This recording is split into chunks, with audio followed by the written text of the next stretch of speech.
Salut, c'est Gunther et bienvenue pour une vidéo littéraire, comme ça parle de charge, j'ai mis War Thunder en fond d'écran, si j'ose dire, pour parler de ça. En fait, je voulais vous parler, je reviens pour être tout à fait transparent, je reviens des courses, et généralement je prends le programme de télé pour la semaine qui d'avril, là, et donc j'ai regardé un petit peu comme je fais d'habitude, et j'ai trouvé un hors-série de Raid, le numéro 73, donc décembre 2019, janvier-février 2020, et qui m'a tout de suite plu, puisqu'il s'agit des projets secrets des blindés français. Donc moi j'aime bien avoir des infos sur les blindés français, puisque c'est mon sujet de prédilection, et je ne suis pas déçu. Donc je vais simplement vous faire un petit état, vous dire un petit peu les principaux points qui sont évoqués dedans. Mais voilà. Alors donc il y a les projets secrets des blindés français de 1985 à 2015. Et c'est une introduction par Marc Chassilian. Marc Chassilian qui est un ingénieur, qui était ingénieur au GIAT et qui a participé au programme Leclerc et qui à ce titre un vrai spécialiste des blindés et pas un Gugus qui parle des blindés en disant qu'il est spécialiste, mais qui simplement est un passionné comme je le suis.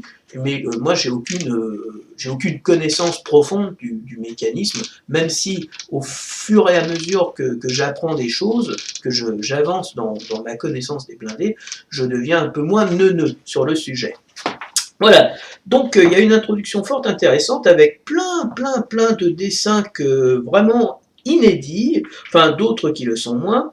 Donc, je vais vous parler des chapitres. L'alarme de l'AMX APX, un IMARS avant l'heure. Alors, pour ceux qui ne savent pas ce que c'est que le IMARS, c'est un lance-roquette allemand. Et donc, c'était un MLRS français, mais qui n'a jamais été mis, et qui a été développé en 1988. Alors, en 1988, l'auteur de ces lignes dirigeait le service des avant-projets de l'AMX, donc les ateliers d'Issy-les-Moulineaux, de GIAT, et donner des cours d'architecture des blindés aux officiers de l'enseignement militaire supérieur scientifique et technique du cours supérieur des systèmes d'armes de l'armée de terrestre. Et voilà à quoi cela ressemblait. C'était un MLRS, hein, assez sympa, à roues, comme d'habitude, pour avoir une grande mobilité. Donc ça, c'est vraiment la marque de fabrique française, hein, et donc c'est quelque chose d'assez intéressant. Et donc le IMARS, c'est une version, je crois, allemande, ou je ne sais plus quel pays. Voilà. Ensuite, il y a un petit encart qui parle de l'AMX 10 RTT et le Waller. En fait, c'est visiblement un AMX 10P revalorisé avec une tourelle un peu plus puissante.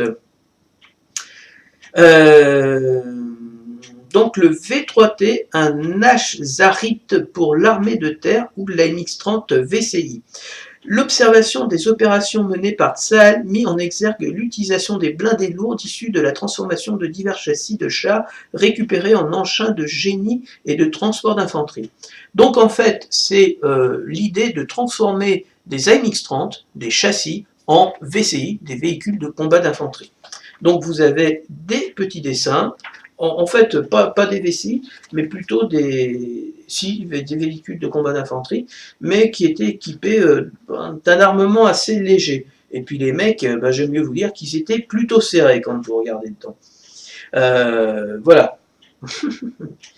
Alors, histoire, ensuite vous avez un chapitre qui est intéressant parce que ça c'est vraiment d'actualité, c'est l'histoire des blindés Scorpion, la genèse 97 à 2010. Alors pourquoi c'est intéressant? Parce que Scorpion c'est le programme qui va totalement remodeler l'armée de terre avec l'arrivée des nouveaux véhicules, hein, les VBCI, on a les premiers exemplaires, c'est-à-dire les véhicules à roues armés du canon de 25 mm, les nouveaux transports de troupes qui vont remplacer les VAB, et les AMX Leclerc, enfin les Leclerc on va dire, revalorisés pour tenir jusqu'à 2040, 2030, 2040. Voilà.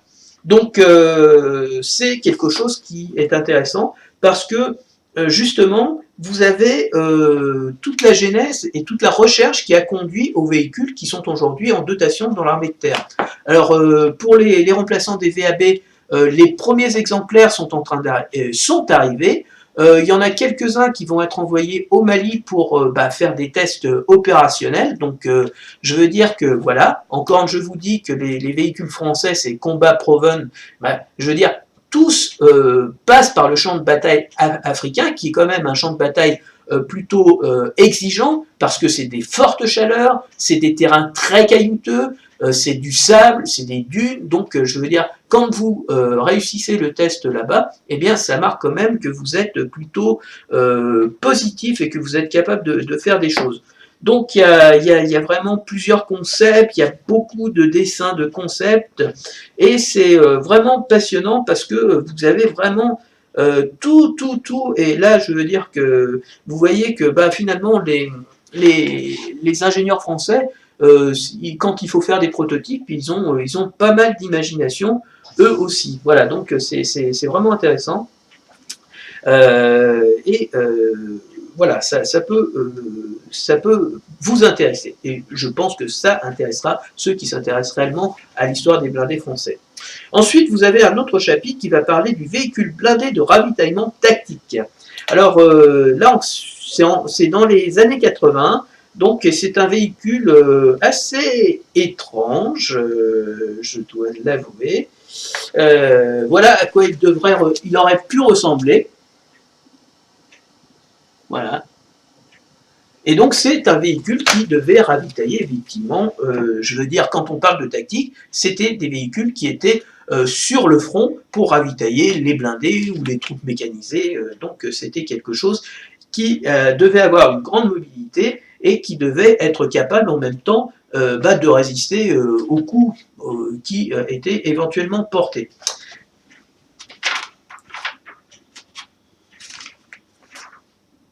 Ensuite, alors là, c'est un projet encore des années 80, c'est l'Erak 120 mm. Alors pour ceux qui ne connaissent pas, l'Erak, c'était un tout petit blindé qui est vraiment avec deux hommes, un tireur, chef de char et un conducteur, qui portaient des petits canons comme les Italiens, là, les chars italiens, avec des canons sans recul, ou des missiles. C'était des petites engins chenillés.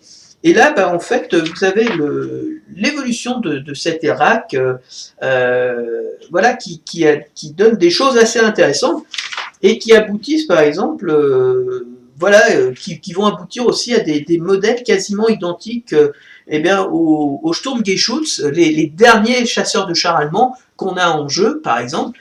Et donc, voilà, par exemple, les dessins de l'Erak qu'on a, voilà, hop,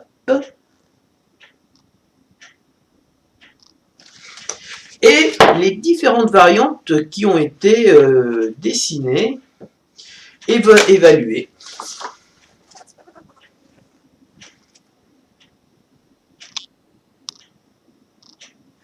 Voilà. Et donc c'est intéressant. Et vous avez dans le paquet, vous avez un chasseur de chars qui ressemble effectivement beaucoup au chasseur de chars allemand. Ensuite, vous avez un autre chapitre qui s'appelle le blindé VAAF, véhicule d'assaut amphibie futur. Donc en gros, c'est comme le modèle américain. Vous savez, les Américains ont un énorme véhicule amphibie qui peut aller dans l'eau et qui transporte une chiadée de mecs. Et là, c'est exactement la même chose, parce que là, visiblement, 8, 9, 10, 11, 12, 13, 14. Il y avait 14 personnes dans le char. Il était armé d'un canon de 25 mm, je pense. Je vois là. Oui, c'était une tourelle Dragar avec le 25 mm. Donc, quelque chose. Et donc, voilà. Donc, c'était quelque chose qui ressemblait à ceci.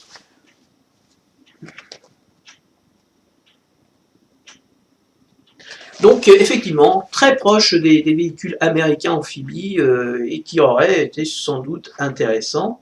Donc ensuite on passe, on Passez là, je découvre, parce que je découvre avec vous, hein, je n'ai même pas parcouru, l'atome de RTD UVZ. Alors, RTD Renault Truck, je pense que c'est Renault Truck, et UVZ c'est Ural Vagon Zavod, c'est russe.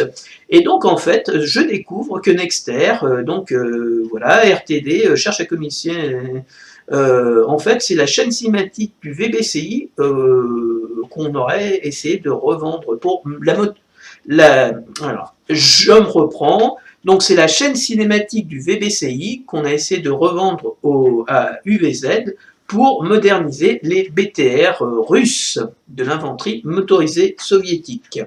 Donc là encore, toute une chiadée de prototypes qui vont du VCI à l'anti-aérien, au poste de commandement, au transport de troupes, au génie, à l'ambulance, au maintien de l'ordre et à l'obusier automoteur, avec effectivement des BTR modernisés qui ressemblent effectivement fort au VBCI français. Voilà. Alors là, ça va passionner beaucoup de gens. Le crabe T40. Alors le crabe T40, c'est le Panhard que je regrette qu'il n'ait pas été encore choisi, mais bon, je veux dire, il y a encore plusieurs programmes, il peut toujours s'imposer quelque part. Donc quand Panhard révèle le crabe au salon Eurosatori de 2012, chacun peut remarquer que l'armement de l'engin est déjà très sérieux, avec sa tourelle CPWS de 25 mm à laquelle des missiles ou des roquettes guidées par laser peuvent être intégrés. Donc je vous le montre, mais je pense que vous savez déjà à quoi ça ressemble. Voilà le crabe. Voilà. Donc, toujours la conception de Panhard, des petits véhicules extrêmement rapides, extrêmement maniables et surtout dotés d'un très bon, de bonnes capacités d'autodéfense. Hein. C'est un véhicule de reconnaissance, mais en même temps, avec un 25 mm, il est capable de mettre au tapis des véhicules plus variés. Et donc, vous avez le crabe version courte ou des crabes version un peu plus longue qui sont intéressants. Et moi, franchement, je le trouve sublimissime. Je le trouve très joli. Alors ensuite vous avez, alors là c'est une totale découverte, le Scorpio, l'AML, et ça tombe bien parce que l'AML 90 va arriver, l'AML de Giat Industries, et regardez le successeur de l'AML, il a de la gueule, il est extrêmement futuriste, le voilà, voilà, donc c'est toujours un véhicule à roues. Alors, en 2003, Giat Industries est essentiellement organisée autour de deux grandes divisions. La DAM, division de l'artillerie des munitions, et la DSB, division des systèmes blindés. La DAM a parié sur le César et a gagné. Voilà. Et de l'autre côté, donc, c'est dommage, le Scorpio, il était équipé de quoi J'en sais rien. Donc, en fait, ça aurait été, le 90 mm aurait été remplacé par un 40 mm CTA, et un lance-missile anti-char, un peu comme les BMP-3, et d'ailleurs, c'est ce qu'ils font. Ensuite, vous avez un véhicule, alors là, extrêmement bizarre, franchement, toujours étudié à la fin des années 80, le VCA, le véhicule de combat aéromobile. Alors, il est vraiment space, et franchement, il est minuscule. Ce que je veux dire, ouais, alors là, qui est en fait minuscule. Oui, vous allez comprendre pourquoi. Voilà à quoi il ressemble. Mais regardez la place du pilote. En fait, ça transporte un homme et un canon, quoi. Il y a deux hommes qui peuvent monter dedans, et simplement, vous avez un canon qui peut... Et dans un avion, un C-160, vous pouvez en avoir 4. Donc c'est vraiment pour transporter, en gros c'est comme des fardiers LOR, je ne sais pas si vous connaissez, ces espèces de gros, des petits véhicules à 4 roues assez gros qui peuvent transporter des charges, mais voilà, c'est vraiment minuscule et c'est simplement, en gros ils disent ça a la taille d'une mini, donc vous imaginez une mini et avec deux mecs dedans et puis qui portent un petit canon de 25 mm, voilà, donc c'est vraiment, donc avec différentes versions, canon de 25 mm, et regardez un peu à quoi ils avaient pensé, franchement, les mecs, ils ont de l'imagination à revendre, voilà. Tout ça, c'était ce qu'ils prévoyaient. Là, c'est vraiment une découverte, ça je ne connaissais pas du tout, et c'est vraiment intéressant. Donc vous avez la version ravitailleur, effectivement, tu as un mec qui doit être comme ça, là, Et puis, je veux dire, dedans, tu charges les munitions, la bouffe, tout le tralala. Voilà. Et donc, bah, ça se termine avec ça. Et pour vous donner une idée à quoi ça aurait pu ressembler, mais là, je veux dire, ça aurait été ridicule. On dirait vraiment un truc de gamin. Je veux dire que les mecs, ils sont debout, ils dépassent largement dedans. Ils doivent rentrer dedans en enjambant. Le truc, c'est assez délirant, mais c'est pas possible, quoi. Ça fait vraiment ridicule. Le mec, il devait être complètement. Enfin bref. En tout cas, voilà, je l'ai découvert avec vous. Je vais le lire avec beaucoup d'intérêt bah, tout de suite. Bah, il est bientôt midi, donc je vais aller manger parce que autrement, je risque de me faire appeler Albert. Mais cet après-midi, calmement, au calme, dans le bureau, je vais m'enfermer et je vais lire ça parce qu'il y a quand même pas mal de nouveautés. S'il y a des choses que je connais, il y a plein de choses là que je découvre et qui sont de fait passionnantes. Voilà, donc pour rappel, un petit conseil de lecture pour Noël, hein, si vous voulez. Ça coûte pas très cher, ça coûte quand même 11,50 €. Donc c'est le RAID, le numéro 73, qui est hors série et qui parle des projets secrets des blindés français. Voilà, sur ce, je vous souhaite une bonne journée et puis à la prochaine. Ciao, ciao.